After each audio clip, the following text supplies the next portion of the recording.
Hello mga kudoks! Happy New Year again! So we're back to work. We're back to our hospital duty. So now it's my second week working as a doctor here in the UK. So today guys, we're really like going to the peak of winter now.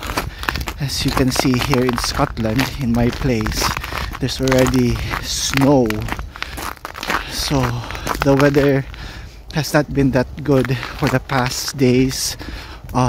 Gratefully I was able to land here in Scotland safely yesterday from Exeter. So today I will have a long day duty. It means that I will be working from 8 a.m.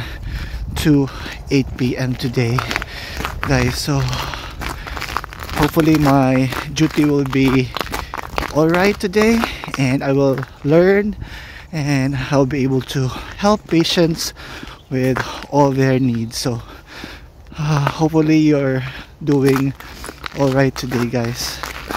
Look at this, guys, it's snowy.